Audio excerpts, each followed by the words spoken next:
Listo. Bueno, bienvenidos. No sé si hay alguien allá ya conectado. Bienvenido, Ricardo. ¿Qué tal, Gracias Hugo? por sumarte. No, por favor, encantado. Como te contaba por fuera de cámara, ha sido la persona, cuando le contaba en mis redes por Instagram de que te invitamos a vos, ha sido la, la entrevista más comentada. Así. Espero Mucha que para gente, bien. sí, y me pasó mucho que ayer mucha gente me escribió y me dijo, y estoy esperando que arranque, y no me había pasado con otras, así que... Espero que para bien, ¿no? Espero que para bien, pero sí, yo creo que sí. Hemos armado una mini bio en parte como para presentarte de una manera distinta de lo que por ahí ya te conocen. Sos abogado, sos padre de 3 hijas, entre ellas Josefina, que ha sido candidata en el 2021. Tenés 58 años y has nacido en Kansas. Sí, en ¿Es Estados así? Unidos, sí. ¿Qué onda Sí. eso? Mi viejo estaba haciendo un curso de, de especialización en Kansas y nací de casualidad. A los 3 meses de nacido me trajeron para acá y Ahí nunca va. volví. Tengo la ciudadanía norteamericana, pero nunca viví en Estados Unidos. Mira. ¿Y has vivido y te has criado acá en Tucumán? No, en Buenos Aires. Yo soy de Mira, Buenos Aires. claro, vos tenés cierta tonada porteña. Sí, acá hace ya 35 años. De una. Piola. Y bueno, sos el presidente de Fuerza Republicana, un partido que ya tiene ¿cuántos años? Más o menos. Y debe tener, es del 89, así que hace la cuenta. Ahí va. Mi hermana nació en el 89 y tiene 34 más o Bueno, menos. ahí está. 34 años. Fuiste diputado nacional, fuiste senador nacional, fuiste concejal y fuiste legislador por la capital, que es tu actual rol. Efectivamente. Bueno, mi primera pregunta tiene que ver con el bucismo, porque a mí me da la sensación, hay pocos fenómenos que generen tanto amor y odio en la sociedad. Creo que el bucismo es de esos que todo el mundo conoce, mucha gente es crítica y mucha gente lo ama, y por eso existe. Entonces mi primera pregunta es, digamos, hay mucha gente que le gusta el bucismo, que elige bucismo desde que existe el partido. ¿Cómo describirías esa comunidad bucista que hoy, cada vez que van a las urnas, los eligen, digamos, ¿no? Porque, digamos, pocos partidos tienen ese lujo en Tucumán. Es verdad. Bueno, en primer lugar, hay mucha gente que reivindica el gobierno de mi viejo en el 76. Vos no habías nacido, claramente, pero era una época muy dura de Tucumán, se veía mucha violencia. Tucumán estaba asolada por las bandas terroristas. Y mi viejo no solamente venció a esas organizaciones, sino que además hizo una obra de gobierno tremenda. Con métodos nuevos, con ideas, con proyectos, se hicieron muchas obras en Tucumán, algunas de ellas hechas por los presos, cosa que nunca más se dio. Mira. Bueno, mucha gente extraña esa situación, ¿no? Hizo barrios, hizo pueblos. Y después, bueno, hay otro sector que lo apoya porque era un buen político. El viejo era un tipo tenía una intuición muy particular. No era un hombre muy formado, pero tenía mucha sensibilidad política. Y bueno, Era un político de pura cepa. sí, totalmente. Y bueno, después mi viejo falleció en el 2010 y seguí yo tratando de retener ese caudal electoral, de agregarle en esa época al voto joven. Sí. Y ahora estoy totalmente ayornado. Siempre fuimos tratando de mejorar y de cambiar, de polemizar con ideas nuevas. Siempre han tenido un tono disruptivo. Sí, totalmente. Porque es muy difícil en Tucumán de otra manera, dado que hay 2 estructuras muy grandes, con mucho dinero. Juntos por el Cambio está financiado por la Municipalidad de San Miguel de Tucumán con el erario público. Y el peronismo está financiado por el gobierno provincial. Así que romper esa bipolaridad es muy difícil. Entonces buscamos siempre discursos disruptivos para llamar la atención, para romper la polarización y que nos voten, ¿no? De una. Y bueno, después seguí trabajando mucho, desde el 2010 hasta la fecha he sido presidente de Fuerza Republicana. Y bueno, ahora tenemos esta posibilidad cierta de que nos vaya muy bien, a partir de Javier Milei, que es un hombre que concita mucha adhesión, sobre todo el voto joven. Así que esperemos que nos vaya muy bien. De una. Me copa que lo menciones a Milei porque era la segunda pregunta. Para los que somos por ahí más centristas, Milei nos produce preocupación, nos parece. Pero por otro lado, cuando somos objetivos, entendemos que ha sido un chabón que para la Argentina se ha vuelto una novedad. O sea, probablemente tenga muchas chances de ser Bolsonaro o Trump, porque eso es lo que ven las encuestas, de que sigue creciendo, porque sigue resumiendo muy bien la preocupación del argentino frente a la política, con el famoso mensaje anticasta. Pero bueno, ¿cómo lo ves vos desde adentro, que has cerrado básicamente un acuerdo con él, vas a ser su candidato a gobernador, de un chabón zarpadamente outlier? ¿Cómo se dice outlier? Estoy diciendo re mal, no quiero decirle la palabra en inglés, como que viene de afuera, ¿no? Outsider. Outsider, Sí. no es outlier, es outsider. ¿Cómo es eso para vos? ¿Cuándo lo has conocido? ¿Cómo se ha dado? ¿Cómo lo describís a Milei por fuera de lo que ya sabemos todos? Lo conocí hace mucho tiempo, él fue asesor de mi viejo en temas puntuales como el azúcar y el alcohol. Después lo perdí de vista mucho tiempo, y cuando apareció irrumpiendo en los medios de comunicación dije, ese es Javier. Entonces, bueno, traté de contactarlo, me resultó muy difícil al principio. Javier es un tipo difícil, un tipo, un bicho raro, un malcriado, si se quiere, ¿no? Bueno, cuando tomé contacto, la verdad que coincidimos naturalmente las ideas.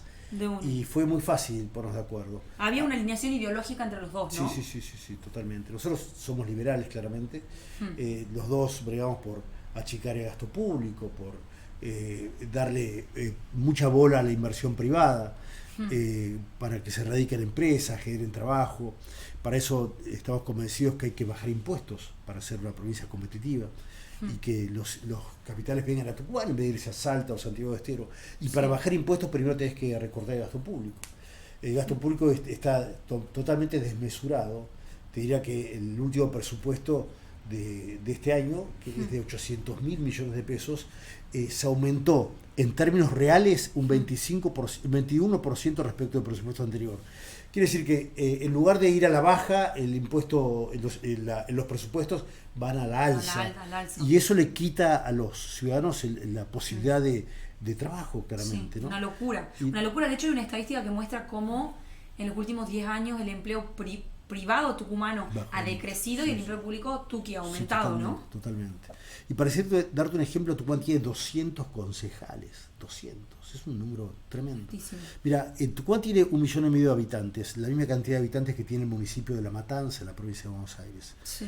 La Matanza se maneja con un intendente y 22 concejales nada más. Nosotros tenemos el gobierno, 200 concejales, 49 legisladores, 19 intendencias, 93 delegados comunales.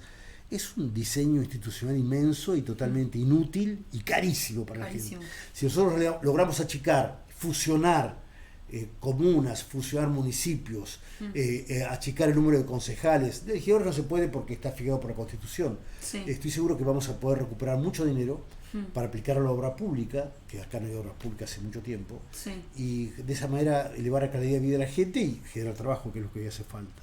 Ahí va, interesante ese punto. Y volviendo a Milei, que decías que él es una persona particular, nos están escuchando un montón de jóvenes, o es la idea que nos escuchen, que nos escuchen mucho, sé que nos están escuchando jóvenes, no sé si mucho. ¿Cómo lo describía Milei para los que no creemos tanto en Milei, o lo que nos preocupa como la locura de Milei? Bueno, nosotros somos claramente de derecha.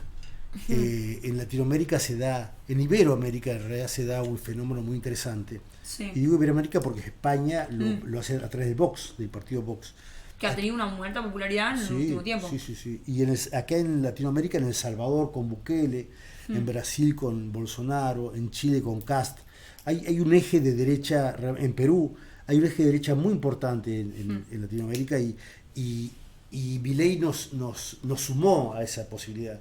Y con ellos estamos trabajando con diputados y senadores de esta extracción para ayudarnos recíprocamente y conseguir inversiones para mejorar la oferta de trabajo. Milei es un tipo de derecha, claramente, liberal, conservador en lo cultural, que bueno, tiene la receta para salir de este estancamiento que nos encontramos. Es un tipo de diálogo, a pesar de su aspecto de loco y de sus gritos y sus enojos. Es un tipo tranquilo. Yo creo que eso es un personaje de él. Hoy que es ya presidenciable se ha serenado mucho. Es un tipo cálido desde lo afectivo. Yo tengo una relación muy linda y inteligente, brillante. Ahí va. Me llamó mucho la atención que has dicho conservador en lo cultural. Porque Yo me defino a mí misma liberal en lo económico, por eso estoy completamente de acuerdo con lo que íbamos hablando de el gasto público y la falta de empleo y la falta de incentivos por el agotamiento fiscal. Pero me considero muy progresista en lo social, que eso es bastante distinto también en Tucumán. Convivir eso no es una mayoría tucumana. Pero siempre hablo como de progresista en lo social o conservador en lo social. Nunca hablé de conservador en lo cultural. ¿Cómo lo describís vos a eso conservador en lo cultural? La derecha claramente defiende la vida desde la concepción. Vos sos pro vida, sos antiaborto, antiderecho. Pro vida, sí. Okay. ¿Antiderecho qué? Antiderecho a decir sobre tu propio cuerpo. No, que decía sobre su propio cuerpo no tenemos ningún problema. El problema lo tenemos cuando deciden sobre un cuerpo ajeno. Podemos debatir 3 horas esto, claro, ¿no? Como es un ser humano en la panza de una madre. Que tiene que ser gestado por esa madre. Sí, pero está comprobado que son cuerpos distintos, así que cada uno haga lo que quiera con su cuerpo. Debatir ahora, pero... Claro, que cada uno haga lo que quiera con su cuerpo. Nosotros estamos conservadores, te digo, porque creemos en los valores que hicieron grande este país, creemos en el patriotismo, creemos en la familia, creemos en las instituciones, bregamos por que haya una república verdaderamente, y no nos gustan los planes sociales, creemos que es denigrante, estamos en contra de la agenda globalista, más o menos por ahí pasa la cosa, ¿no? Por eso somos culturalmente conservadores. Culturalmente conservadores. Interesante. ¿Qué onda tu hija? Digo, porque sos cultural en lo conservador y una agenda globalista es la de incluir más jóvenes en la política y de incluir más mujeres en la política, que ha tendido a ser muy masculina a lo largo de la historia. ¿Cómo ha sido esa decisión para vos? ¿De dónde ha venido? ¿Ha estado asociado con... ¿Se ha jugado como los valores de rejuvenecer y feminizar un poco más la política, o qué se ha jugado cuando la has invitado a sumarse? Bueno, ella hace política desde que estaba en mis brazos.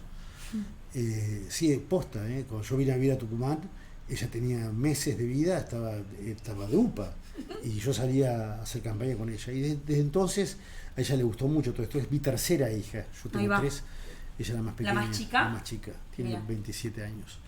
Y se pegó mucho a mí, es la que más me ha seguido siempre.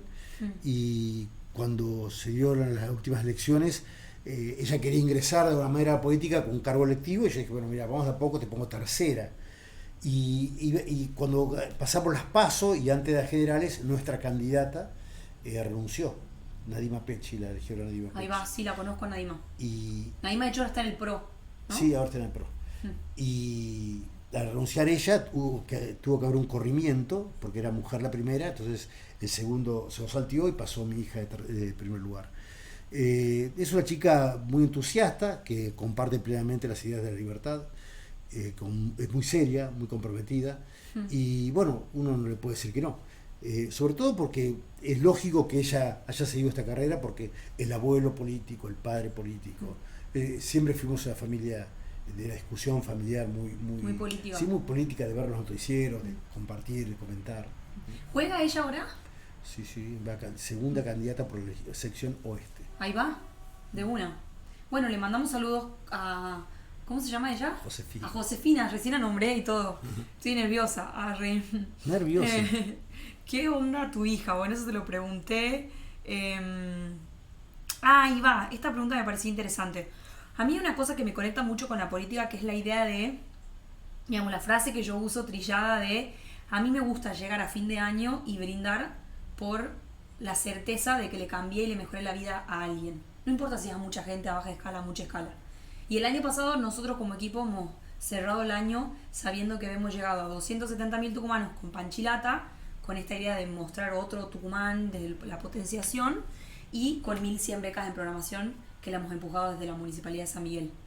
¿Cómo contás vos tu narrativa de tus años haciendo política? O sea, ¿cómo es la manera en que te ha tocado a vos mejorar la vida de los tucumanos? Todavía no me ha tocado, porque siempre fui parlamentario, y los parlamentarios lo único que hacemos es proponer leyes y controlar el Poder Ejecutivo. El que tiene la posibilidad cierta de revertir la situación, de mejorar la calidad de vida, de construir soluciones para la gente, claramente es el Ejecutivo.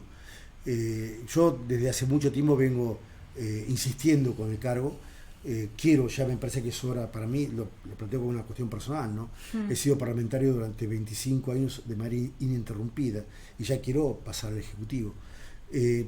Bueno, eso, tengo ganas de aportar desde mis conocimientos, de mi experiencia, desde mis ideas. Sí. Creo que tengo mucho para dar y voy a insistir claramente en esto, ¿no? Porque creo que es el camino. Ahí va. Y los proyectos que hemos presentado siempre, muchos de ellos tienen que ver con la seguridad, entonces estamos tratando de revertir este tema, pero la verdad que no nos da ni pelota, ¿no? El gobierno mira para otro lado, no le interesa nada.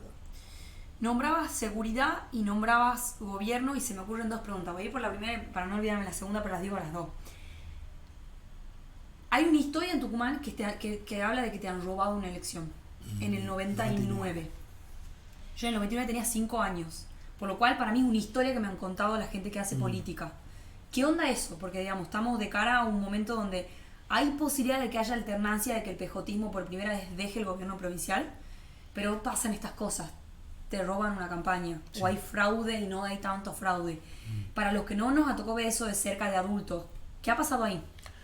En el 99 mi padre terminaba el gobierno, no había reelección, y por darle continuidad a la gestión, que había sido una buena gestión, Sí. a pesar de que el país estaba hecho mierda y que la provincia estaba incendiada, a pesar de eso había hecho una buena gestión. Bueno, me presenté yo y cometió el error mi viejo de darle la custodia de comicio a la gendarmería. Digo esto porque con la policía provincial había tenido una excelente relación y la opción era o dar a la policía o la gendarmería. Mi hijo optó por la gendarmería porque había sido comandante de gendarmería mucho antes y tenía por la fuerza un cariño importante. El comandante de gendarmería en el momento ese era Caleñú. Y el presidente de la Junta Electoral era el presidente de la Corte, que era Alfredo Dato. La elección fue muy pareja, porque si bien todo indicaba que yo iba a ganar, el radicalismo que venía de atrás hizo una buena elección y me sacó muchos votos. Era Rodolfo Campero, el tío de Mariano. Ahí va. Hizo una gran elección y me sacó votos a mí, con lo cual me bajó y me puso a la par del peronismo. ¿Cuántos años tenías vos? tu edad, 35 años. Wow. Sí. Y bueno, sucedió que estábamos muy parejos, Miranda reconoció la derrota, yo fui proclamado gobernador por todos los medios y a las 5 de la mañana yo ya estaba durmiendo, dieron vuelta al resultado. Después Caleñú, que era el jefe de la custodia de comicio, pasó a ser jefe de policía de Miranda, de quien me robó, y Alfredo Dato, que era el presidente de la Junta Electoral, el presidente de la Corte, pasó a ser diputado nacional por el peronismo. ¿Y qué pasó ahí? O sea, ¿cuál fue el vericueto que hicieron? Bueno, dieron vuelta a las urnas, claramente las inflaron, las embarazaron. Les cambiaron los números. Cambiaron los números, claramente. En el último momento se hacía el escrutinio en el Correo Central, aquel 25 de mayo, y cortaron la luz durante 2 horas en el medio del escrutinio, y ahí se hizo la matufia. Bueno, y así estamos, 25 años después, tenemos una provincia destruida, detonada. La responsabilidad es de esto que me robaron. ¿Y la segunda pregunta cuál era? La segunda no la hice, que es la de las armas. La del spot. La del spot, porque un poco, bueno, hablábamos al principio de que uno de los recursos que ustedes utilizan, así como nosotros, yo comparto con vos de que para nosotros la narrativa, contar la mejor versión de Tucumán es un deber y es parte de hacer política. Y vos también elegís la narrativa como una manera de un recurso desde el legislativo, desde donde generar cambios. Y has sacado hace poco un spot que habla sobre la libre portación de armas, ¿no?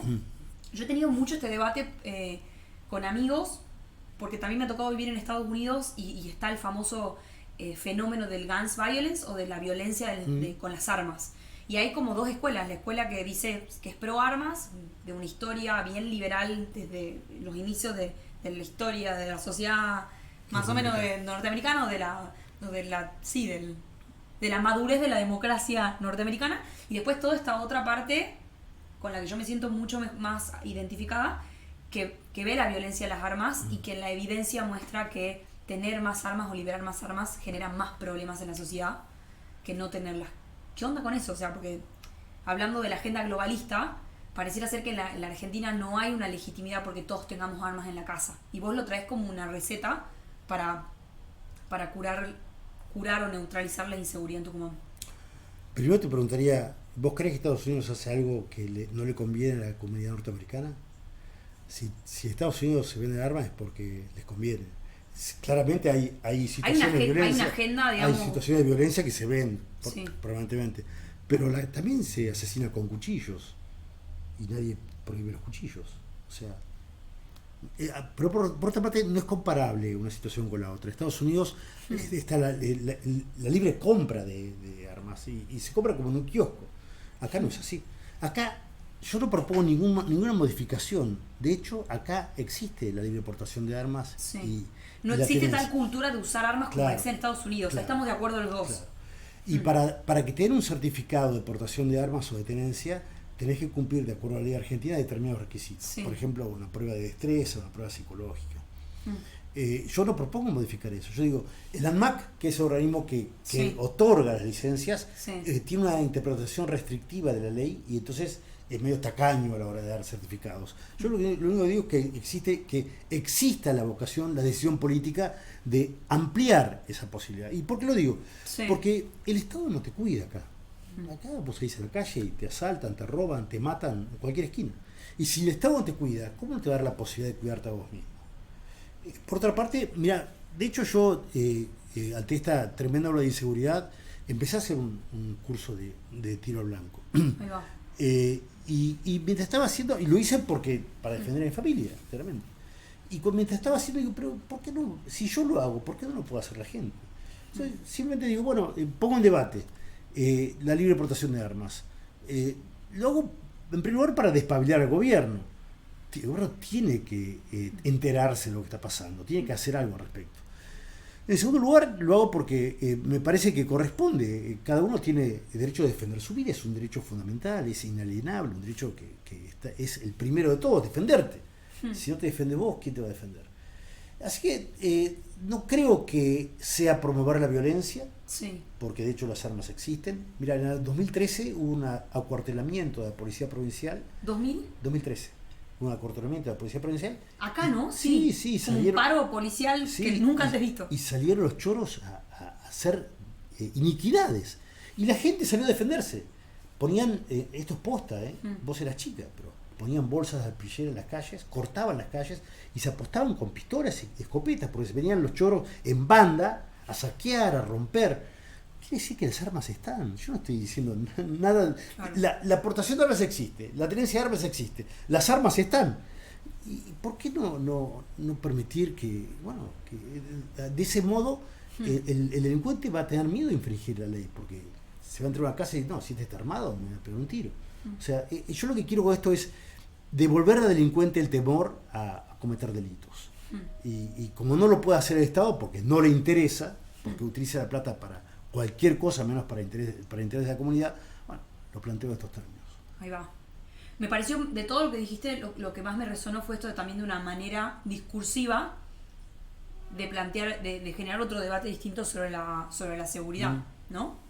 No solo necesariamente como recambiar la política pública de la tenencia de armas, ¿no? Pero eso no podría hacerlo por otra parte porque es una ley nacional del Congreso. Sí. No, yo estoy al tanto de lo de ANMAT, que es la manera en que uno, digamos, si hoy en día yo quiero aprender a usar un arma, tengo que hacer ese caminito para recién poder comprarme el arma. Claro, y cumplir una serie de requisitos. Sí. No es como Estados Unidos. Acá está regulado por ley. Y yo no tengo ninguna chance de modificar la ley porque soy candidato a gobernador de la provincia. Eso lo hacen diputados y senadores. Claro. Sí, yo puse el debate sobre la mesa. Ahí va. Me copa esta idea de ir como mesurando lo que la gente cree de Ricardo Bussi. Bueno, la otra gran pregunta que tengo viene de mi feminismo, ¿no? Yo me acuerdo que llegaba a Tucumán en el momento que estaba pasando, en el momento en que Enrique Pedicone publica los audios del que hoy es presidente de la Corte, en donde hablaban de tu caso. Y yo como feminista, digamos, hay un principio feminista que es como el de creerle y el de acompañar a la denunciante en ese proceso. Entendiendo que igual hay un debido proceso de la justicia. Mal hecho. Entonces, nada, la oportunidad para que vos nos cuentes desde tu mirada qué ha pasado ahí. En primer lugar, me asombra que estés del lado de la denuncia.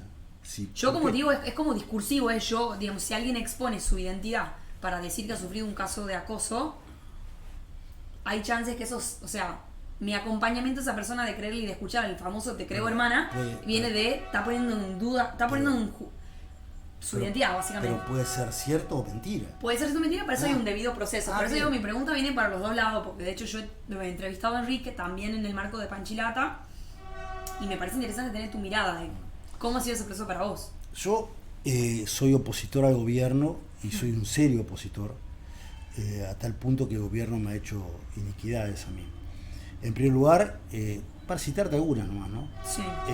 En la época de la pandemia, determinaron que yo tenía el virus y que era el cuarto tucumano con el virus. Y es más, dijeron que yo había traído el virus, porque yo venía de Brasil. Dijeron que yo había traído el virus, que yo era responsable. Te demonizaron. Sí. Después resultó, y tengo los test aquí en el teléfono, resultó que yo nunca tuve virus. El Ciprosa dijo, no, todos los exámenes hechos de un negativo. El Ciprosa dice eso. O sea, ellos dicen que tuve virus, pero ellos mismos dicen que no tuve. Bueno, pasó el tiempo, me encerraron, me señalaron, me criticaron, me acusaron. Yo no tenía virus. Pasó el tiempo y me aparece esta denuncia de esta chica que vino a mi oficina con la idea de hacer una denuncia contra el jefe de policía. Vení, yo recibo a todo el mundo. Vino a mi oficina, empezó a relatarme una historia respecto del jefe. Le dije, mira, yo te pido que suspendas acá, andá a ver a los abogados que están en la otra oficina y planteasos a ellos, porque son temas que yo no los voy a tratar, lo van a seguir ellos. Bueno, así como no, fue con los abogados De tu equipo. de mi equipo de mi oficina, en la legislatura provincial. La legislatura provincial tiene paredes de Durlock. Y Josefina, mi hija, trabaja pared por medio conmigo. Bueno, esta chica fue con los abogados y cuando salió dijo, ¿lo puedo saludar a Ricardo? Sí, como no, dijo, mi hija la atendió. Dijo, sí, pasá, ahí. Pasó a mi oficina y estuvo 2 minutos, dijo, muchas gracias. Bueno, no, de nada. Salió de mi oficina y cuando bajó al plata baja me mandó un mensaje que me dice, muchas gracias doctor por la ayuda. Después al tiempo apareció una denuncia por abuso sexual, decía que yo había eyaculado en su boca. Eso es materialmente imposible en la legislatura provincial, no hay cómo no se entere la gente, porque te repito, las paredes son de cartón. Yo estoy convencido que eso fue el gobierno.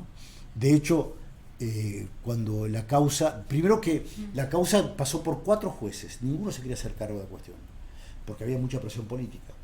Cuando llega Pedicone la causa... ¿Presión política de quién? Del gobierno. Porque ¿qué quería el gobierno? Que me condenen. ¿Y por qué porque yo lo que entendí un poco lo que le pide ahí en Leiva a Pedicone es que ralentice la causa? Claro, no, pero pará. ¿En qué estaba? Bueno, Claro, sí, la causa, la causa, la actora, o sea, la denunciante no produjo ninguna prueba, ninguna, no presentó un solo escrito en el expediente. Sí, a través de un medio de comunicación, pero el expediente no hizo absolutamente nada. Llega a Pedicone había sido presionado por Leiva para sentenciar de determinada manera en distintos expedientes. Sí. Entonces cuando lo cita Leiva a Pedicone tiene un grabador y lo pone sobre la mesa. En esa conversación que Pedicone la hizo pública, Leiva le dice, a Bussi hay que tenerlo picando bajito. Y esto me lo pide Juan, te lo digo en nombre de Juan y de Osvaldo. Sí. Él era miembro de la corte. Me lo pide en nombre de Juan y de Osvaldo, o sea, del gobernador y del presidente por ejecutivo. O sea, los 3 poderes del Estado. Los 3 poderes del Estado dicen, a Bussi te lo picando bajito. ¿Esto qué es? Ralentizar la causa para tenerlo agarrado de las bolas y después hacer lo que queramos con él. Era claramente una extorsión. Pedicone hizo pública la situación y lo echaron a Pedicone y a Leiva, que era miembro de la Corte, lo pusieron de presidente de la Corte Suprema. O sea, un desastre. Un desastre con eso. Estamos muy de acuerdo que eso es un desastre. Está buena igual la explicación que vos das, porque la explicación que yo me llevaba era, que es la explicación también, y acá viene la otra pregunta, pero que ya nos vamos un poco de tema, que es que ideológicamente la comunidad busista, o sea, el electorado que vota Bussi, está muy alineado con ciertos valores de Juntos por el Cambio, principalmente con el liberalismo político. Sí. Y por sobre todo con la idea de alternancia, de que creo que estamos de acuerdo que nos gustaría que el PJ, después de 2-3 décadas, deje de gobernar Tucumán como lo hace cualquier democracia subnacional robusta. Pero sin embargo hay gente dentro de Juntos por el Cambio que dice que eso no tiene que pasar, no quieren que pase y no debe pasar, porque entre otras cosas dicen que vos operás con el oficialismo. Entonces, cuando pasa lo de Leiva, la teoría que andaba dando vuelta dentro del cambiemismo era de que el oficialismo te estaba protegiendo. ¿Qué le decías a esa gente o a esos cambiemitas que podrían estar negociando y armando un acuerdo más grande para finalmente garantizar alternancia en Tucumán, y que eso finalmente no pasa por otra diferencia ideológica o por una idea de que vos sos parte del oficialismo? Primero te invito a que revises todas mis votaciones durante toda mi carrera política. Tengo, como te dije, 25 años de parlamentario ininterrumpido. Soy el parlamentario más antiguo de Tucumán, que más experiencia, más trayectoria tiene.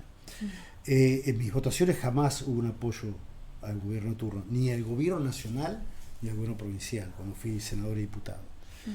Ahí está el testimonio material de que vos no bancás el oficialismo. Claro, estoy diciendo.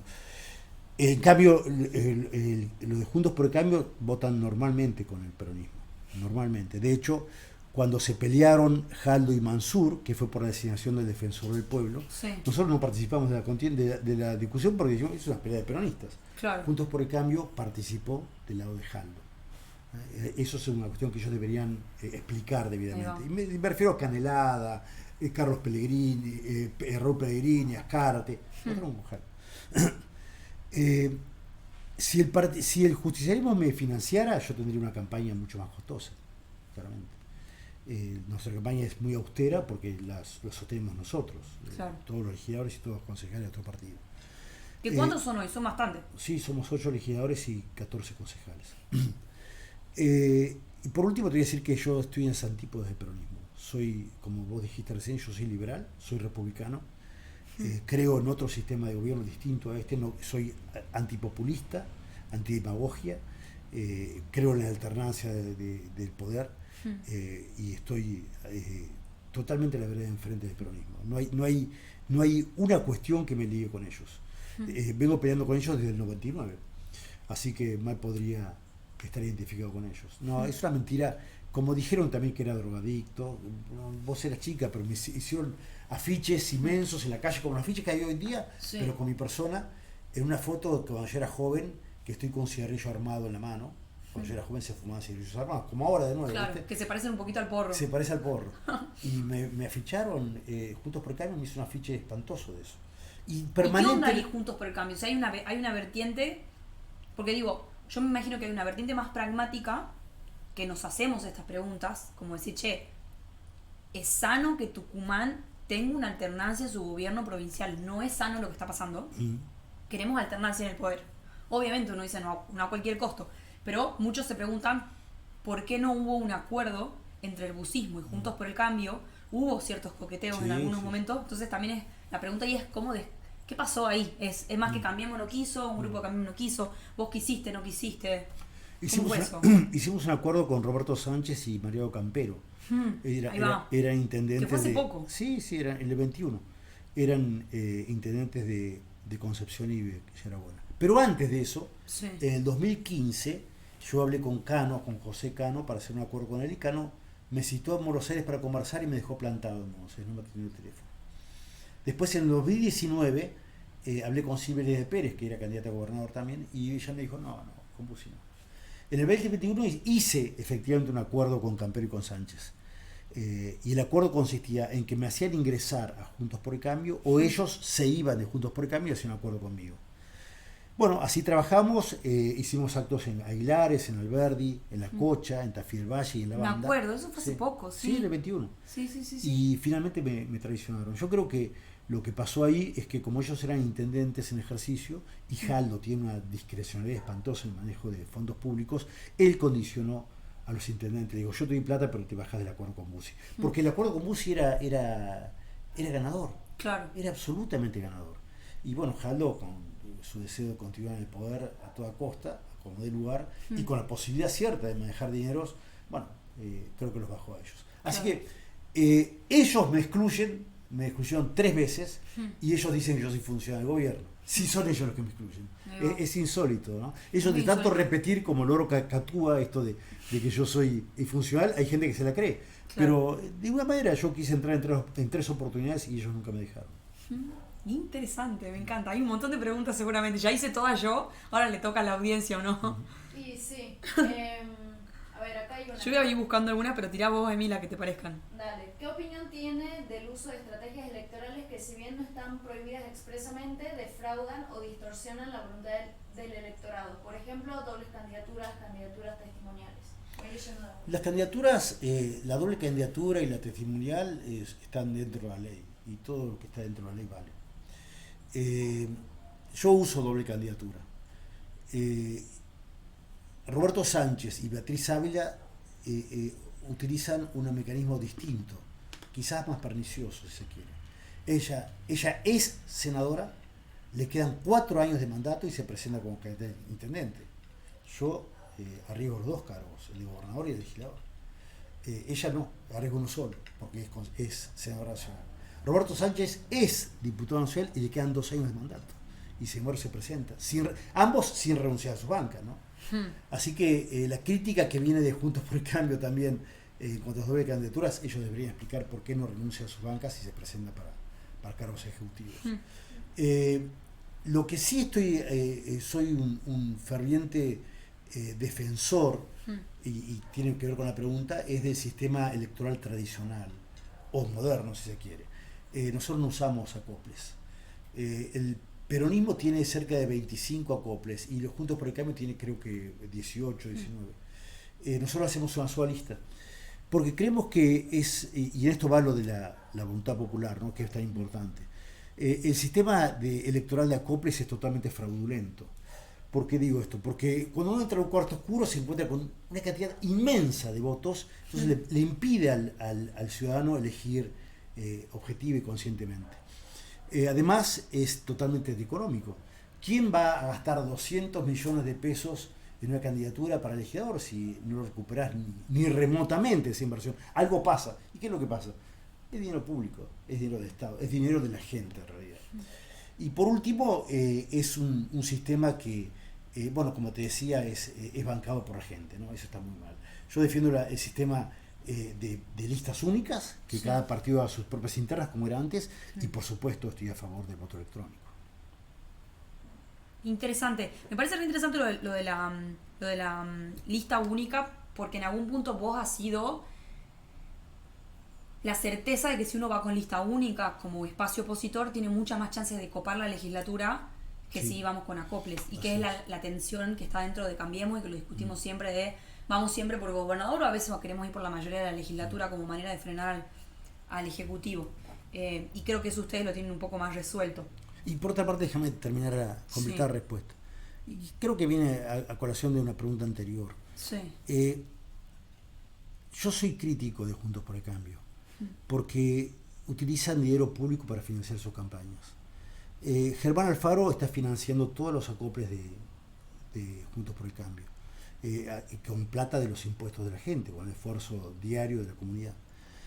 Además de eso, Germán Alfaro es un peronista puro y duro. Tiene la misma práctica política que Mansur y Quejaldo. Utilizan los dineros discrecionalmente, no rinden cuenta de sus actos. Por ejemplo, cuando digo no rinden cuenta de sus actos, te digo objetivamente, cuando un intendente o un gobernador termina el ejercicio anual, o sea, que gasta toda la plata del presupuesto, a fin de año tiene que mandar lo que se llama cuenta de inversión al cuerpo colegiado, ya sea el Consejo Deliberante o la legislatura. Bueno, nunca lo mandan, ni Mansur ni Alfaro.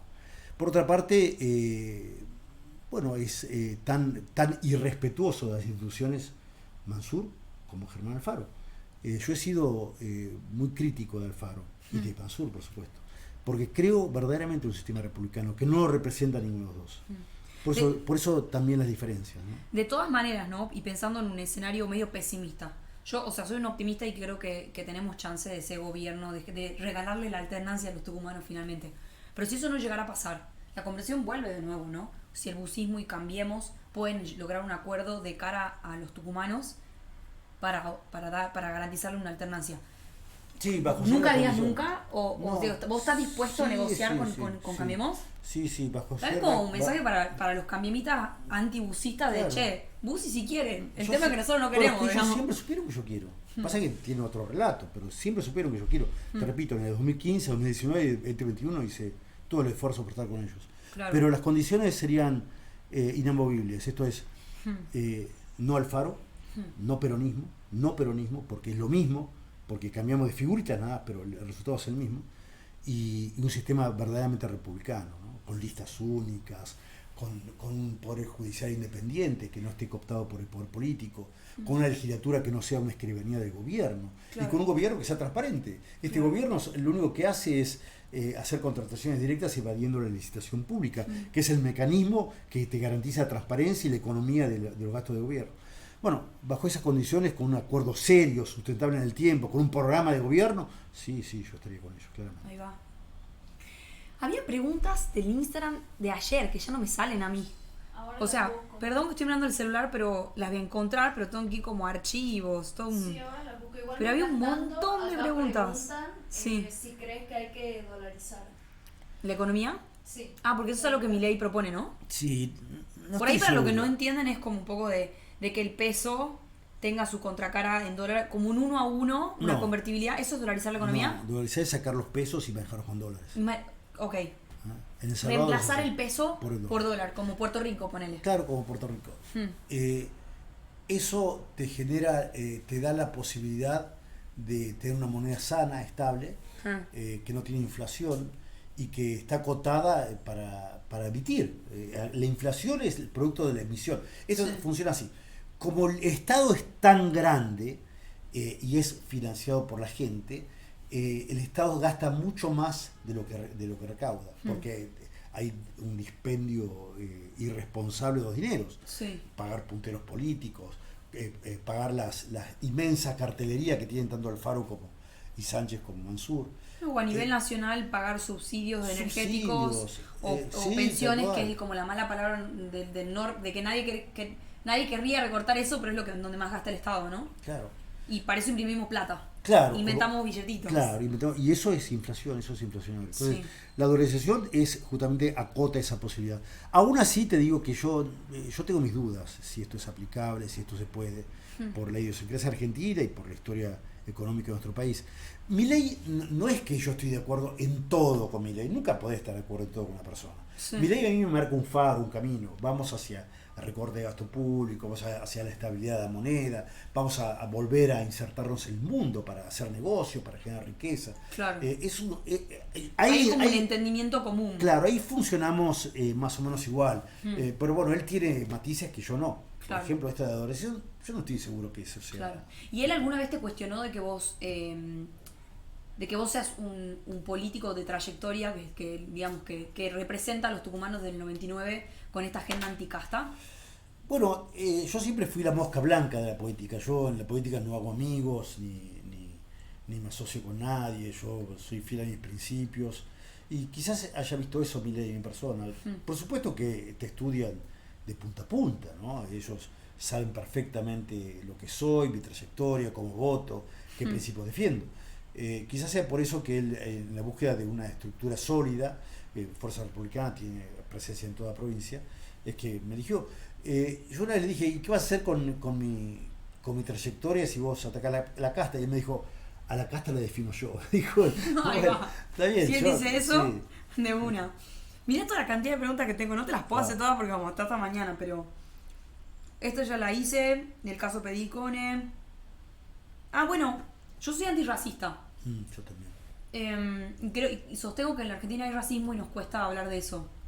¿Qué opinas vos No, yo no desde creo tu que haya agenda de conservadurismo cultural? No veo que haya racismo. ¿No? No. Porque yo, no sé, yo te cuento como mi caso personal y las estadísticas. Yo he crecido con... mis hermanos no son marrones como yo, son más blancos como vos. Y yo era la negrita de la casa, mis hermanos no eran los blanquitos. A mí en el colegio, la directora del colegio me decía que tenía las rodillas sucias y era mi color de piel mi rodilla. No sé, de eso te puedo nombrar como 5 historias. Y también lo que se ve en las estadísticas es que la pobreza de la Argentina tiende a ser indígena descendiente. La pobreza de la Argentina... Los indicadores de desarrollo humano de las personas que son indígenas descendientes son mucho peor de las personas que no son indígenas descendientes. Es decir, hay como un racismo estructural que nos cuesta hablar, propio de la historia de la Argentina y cómo lo definimos. Obviamente estamos mestizados, hemos sido el país del mundo que más ha recibido inmigrantes, nos armado una narrativa sobre eso, por eso tenemos a Alberto diciendo que todos bajo los barcos, pero bueno, ¿cómo lo ¿Qué opinas vos sobre ese tema? No, yo no veo lo que decís. De hecho, en Tucumán hay muchísima más gente de tez morena que de tez blanca. Muchísima más, pero...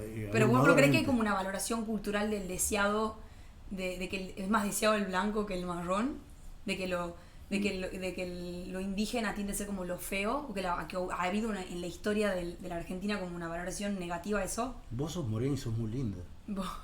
Pero igual hay como, estoy hablando un poco de la vergüenza, digamos, los análisis antropológicos de la Argentina muestran que el 75% de los argentinos tenemos raíces indígenas. Sin embargo, en el censo, solo el 2,4% lo dijo, tengo descendencia indígena. Para vos eso, o sea, no es una realidad, no es un problema. Me sorprendés con los valores que das, yo no conocía eso. Mirá, la historia de la humanidad es la historia de la conquista, de la guerra, desde los griegos hasta la fecha, y siempre fue así. Y aquí en Latinoamérica vino los españoles y conquistaron a los incas, que eran quienes dominaban en ese momento. Pero los incas a su vez habían conquistado a otros indios, y esos indios habían conquistado a otros. O sea, la historia es así, o sea, uno no puede ir en contra de la experiencia empírica. Sí, no, y en eso estamos re de acuerdo, como la historia la cuentan los ganadores y no los perdedores. Sí, por supuesto que sí. Pero no veo, verdaderamente no veo que acá haya racismo. En Estados Unidos sí hay racismo. Ahí se nota, ahí se palpa, sobre todo donde yo nací, claro. Los estados centrales. Pero aquí No, para vos no es. Para mí opera distinto igual, ¿no? Y es más, los negros argentinos que había, por supuesto, Sí. Fueron todos muertos en la guerra de la Triple Alianza, en la época de Bartolomé Mitre. Sí, que fueron carne de cañón de esa guerra. Creo que ahí, por eso Uruguay tiene morenos y acá no. Sí, en términos porcentuales tenemos mucho menos que Uruguay y que Brasil. Sí. Sin embargo, hubo también mucho mestizaje con la población negra y también se perdió como la identidad afro en la Argentina. Sí. Preguntan acá si crees que Milei puede meterse en segunda vuelta. Yo creo que sí. Milei es el único político que está creciendo en el país. Y el gobierno de Alberto Fernández está haciendo agua por todos lados. Creo que, bueno, hoy Milei está empatando con el peronismo y Juntos por el Cambio está más arriba, por supuesto. Creo que se va a ir, esto lamentablemente se va a ir descomponiendo la economía de nuestro país, y eso va a hacer que eso hace que Milei cada vez crezca más. Sí. Faltan 4 o 5 meses largos para las elecciones, y creo que esto se va a ir descomponiendo cada vez más. Y Milei va a ganar al peronismo y va a entrar. En el caso de entrar, yo estoy seguro que gana la presidencia de la Nación, porque va a estar la opción entre la izquierda que representa a Larreta y la derecha que representa a Milei. Y creo que este país se va a inclinar por lo que representa a Milei claramente. Interesante. Tengo un amigo que ha tenido problemas porque creo que no conozco en detalle la historia, pero el gobierno provincial decidió usurpar la casa de su abuelo en Colorado del Valle para hacer un museo. Ah, sí, conozco. ¿Qué onda ese caso? Él me pregunta. No, tremendo. ¿Qué opinas vos de la propiedad privada y de la usurpación? No, de la propiedad privada yo soy liberal y es respecto irrestricto de propiedad privada. Y conozco el caso, una barbaridad. Lo hicieron con motivo de hacer la ruta del vino, pero acá hay negocios fundados de gabinete provincial. Acá hay un ministro que está atrás de esta cuestión para quedarse con la casona. Es una casa tremenda que tiene muchos años. Cerca de las ruinas. Sí, es una referencia muy importante para todos los tucumanos. Eso es un negociado. Claro. Es un negociado, ¿no? Sí. Estamos re de acuerdo con eso. Estamos re de acuerdo en un montón de cosas. En otras no, pero en varias estamos de acuerdo. Y después tengo las preguntas finales porque ya estamos llegando a la hora. La primera es ¿qué te enorgullece más de Tucumán? Digo, vos sos muy crítico del Tucumán, pero debe haber cosas que te enorgullezcan de acá. Aquí se fundó la patria. En 1816 aquí declaramos independencia. Además de eso, Tucumán tiene un enorme potencial, inmenso, pero claramente está mal aprovechado. De hecho, recibimos cachetadas cada 2 por 3 de los santiagueños. Pues que cuando yo vine a Tucumán hace 35 años, me llamaba la atención que todos los chistes de los tucumanos giraban en torno a los santiagueños. Ellos eran vagos, dormilones. Siesta. Sí, dormilones. Anda a Santiago a ver cómo está. Santiago es impresionante cómo está Santiago.